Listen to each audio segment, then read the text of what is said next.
जय श्री कृष्ण। दोस्तों, आज हम गरुड़ पुराण के पंचम अध्याय हिंदी में आपको बता रहे हैं, जिसमें यमलोक मार्ग तथा वैतरणी नदी और जैसा कर्म वैसी सजा का प्रावधान बताया गया है। दोस्तों, हिंदू धर्म के वेद पुराण में गरुड़ पुराण एक है। गरुड़ पुराण हिंदू धर्म में मृत्यु के बाद सद्गति प्रदान करने वाला है और इसीलिए मृत्यु के बाद गरुड़ पुराण की कथा के श्रवण का प्रावधान है। इस पुराण में मनुष्य को पाप कर्मों से बचने का प्रावधान बताया गया है। इस गरुड़ पुराण के अधिष्ठात्री देव भगवान विष्णु माने जाते हैं। भगवान विष्णु तथा गरुड़ के संवाद में गरुड़ पुराण पापी मनुष्यों की इस लोक तथा परलोक में होने वाली दुर्गति का वर्णन, दश गात्र के पिंडदान से यातना देह का निर्माण, इसीलिए यह गरुड़ पुराण हमें सत्कर्मों को करने के लिए प्रेरित करता है। दोस्तों, स्वागत है आपका प्रेरणा सार चैनल में। गरुड़ जी ने कहा, हे केशव, जिस जिस पाप से जो चिन्ह प्राप्त होते हैं और जिन जिन योनियों में जीव जाते हैं, वह मुझे बताइए। श्री भगवान ने कहा, नरक से आए हुए पापी जिन पापों के द्वारा जिस योनि में आते हैं और जिस पाप से चिन्ह होता है, वह मुझसे सुनो। ब्रह्महत्यारा क्षय रोगी होता है। गाय की हत्या करने वाला मूर्ख और कुबड़ा होता है। कन्या की हत्या करने वाला कोढ़ी होता है और ये तीनों पापी चांडाल योनि प्राप्त करते हैं। स्त्री की हत्या करने वाला तथा गर्भपात कराने वाला पुलिंद भिल्ला होकर रोगी होता है। परस्त्रीगमन करने वाला नपुंसक और गुरु पत्नी के साथ व्यभिचार करने वाला चर्म रोगी होता है। मांस का भोजन करने वाले का अंग अत्यंत लाल होता है। मद्य पीने वाले के दांत काले होते हैं। लालचवश अभक्ष भक्षण करने वाले ब्राह्मण को महोदर रोग होता है। जो दूसरे को दिए बिना मिष्टान्न खाता है, उसे गले में गंडमाला रोग होता है। श्राद्ध में अपवित्र अन्न देने वाला श्वेतकुष्ठी होता है। गर्व से गुरु का अपमान करने वाला मनुष्य मिर्गी का रोगी होता है। वैद्यशास्त्र की निंदा करने वाला निश्चित ही पांडुरोगी होता है। झूठी गवाही देने वाला गूंगा, पंक्ति भेद करने वाला काना, विवाह में विघ्न करने वाला व्यक्ति ओष्ठ रहित और पुस्तक चुराने वाला जन्मांध होता है। गाय और ब्राह्मण को पैर से मारने वाला लूला लंगड़ा होता है। झूठ बोलने वाला हकलाकर बोलता है तथा झूठी बात सुनने वाला बहरा होता है। विष देने वाला मूर्ख और पागल तथा आग लगाने वाला गंजा होता है। मांस बेचने वाला अभागा और दूसरे का मांस खाने वाला रोगी होता है। रत्नों का अपहरण करने वाला हीन जाति में उत्पन्न होता है। सोना चुराने वाला नखरोगी और अन्य धातुओं को चुराने वाला निर्धन होता है। अन्न चुराने वाला चूहा और धान चुराने वाला शलभ टिड्डी होता है। जल की चोरी करने वाला चातक और विष का व्यवहार करने वाला वृश्चिक बिच्छू होता है। शाकपात चुराने वाला मयूर होता है। शुभ गंध वाली वस्तुओं को चुराने वाला छुछुंदरी होता है। मधु चुराने वाला डांस, मांस चुराने वाला गीद और नमक चुराने वाला चींटी होता है। तांबूल, फल तथा पुष्प आदि की चोरी करने वाला वन में बंदर होता है। जूता, घास तथा कपास को चुराने वाला भेड़ योनि में उत्पन्न होता है। जो रौद्र कर्मों, क्रूर कर्मों से आजीविका चलाने वाला है, मार्ग में यात्रियों को लूटता है, और जो आखेट का व्यसन रखने वाला, वह कसाई के घर का बकरा होता है। विष पीकर मरने वाला पर्वत पर काला नाग होता है। जिसका स्वभाव अमर्यादित है, वह निर्जन वन में हाथी होता है। बलिवैश्वदेव न करने वाले तथा सब कुछ खा लेने वाले द्विज, ब्राह्मण, क्षत्रिय, वैश्य और बिना परीक्षण किए भोजन कर लेने वाले व्यक्ति निर्जन वन में व्याघ्र होते हैं। जो ब्राह्मण गायत्री का स्मरण नहीं करता और जो संध्योपासना नहीं करता, जिसका अंत स्वरूप दूषित तथा बाह्य स्वरूप साधु की तरह प्रतीत होता है, वह ब्राह्मण बगुला होता है। जिनको यज्ञ नहीं करना चाहिए, उनके यहाँ यज्ञ कराने वाला ब्राह्मण गांव का सुअर होता है। क्षमता से अधिक यज्ञ कराने वाला गर्दभ तथा बिना आमंत्रण के भोजन करने वाला कौआ होता है। जो सत्पात्र शिष्य को विद्या नहीं प्रदान करता, वह ब्राह्मण बैल होता है। गुरु की सेवा न करने वाला शिष्य बैल और गधा होता है। गुरु के प्रति अपमान के तात्पर्य से हूँ या तुम शब्दों का उच्चारण करने वाला और वाद विवादों में ब्राह्मण को पराजित करने वाला जल विहीन अरण्य में ब्रह्मा राक्षस होता है। प्रतिज्ञा करके द्विज को दान न देने वाला सियार होता है। सत्पुरुषों का अनादर करने वाला व्यक्ति अग्निमुख सियार होता है। मित्र से द्रोह करने वाला पर्वत का गिद्ध होता है और क्रय में धोखा देने वाला उल्लू होता है। वर्णाश्रम की निंदा करने वाला वन में कपोत होता है।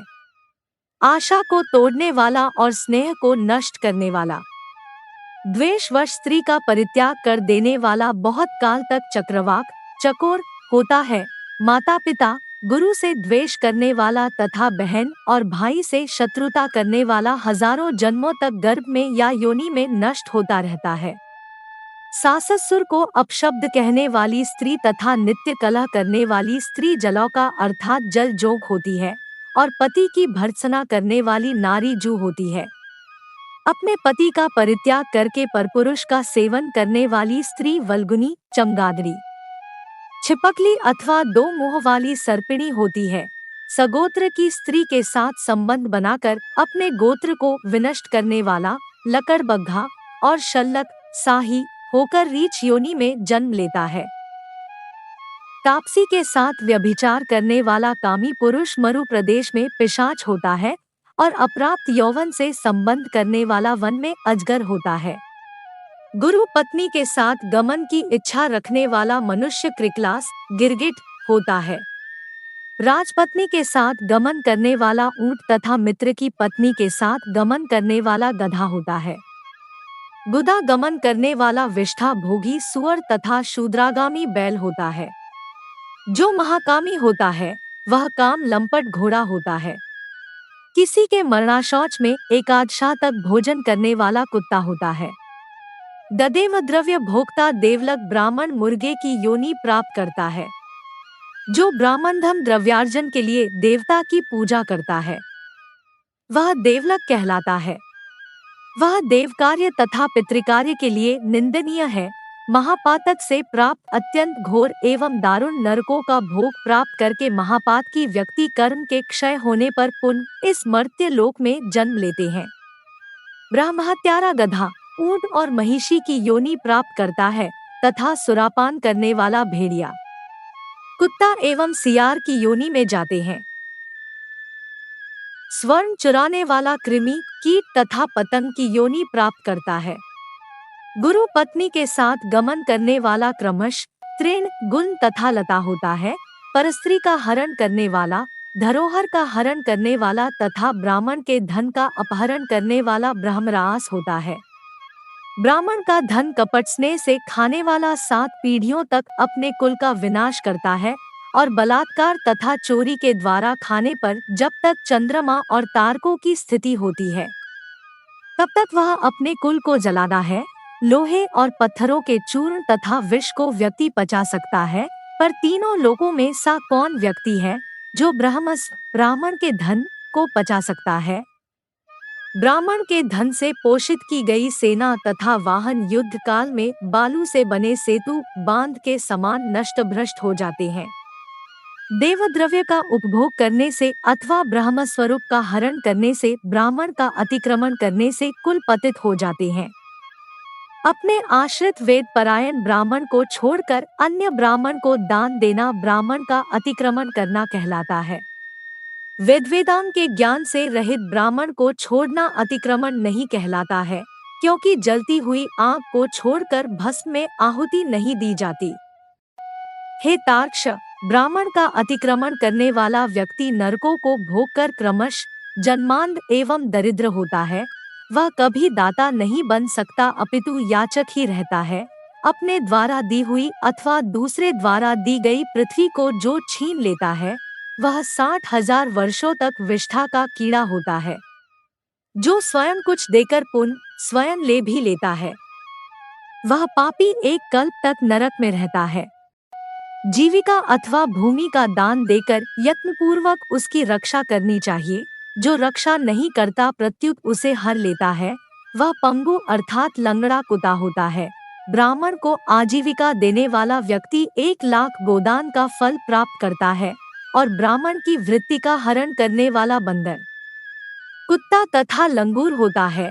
हे खगेश्वर, प्राणियों को अपने कर्म के अनुसार लोक में पूर्वोक्त योनियां तथा शरीर पर चिन्ह देखने को मिलते हैं।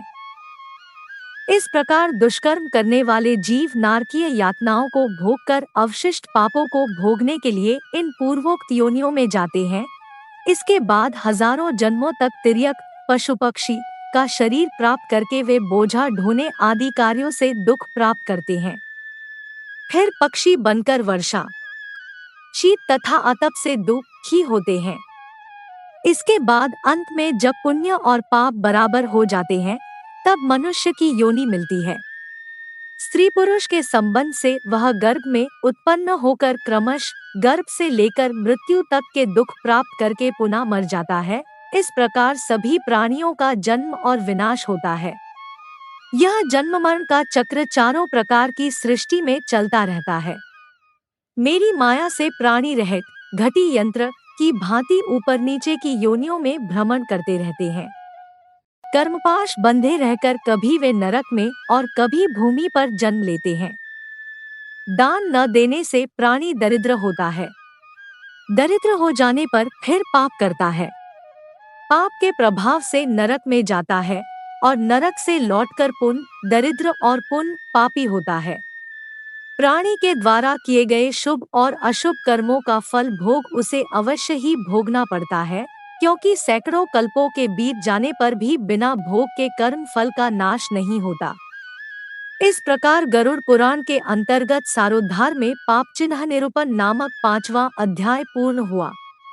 दोस्तों, वीडियो में बस इतना ही। वीडियो अच्छी लगे तो लाइक, शेयर और सब्सक्राइब करें।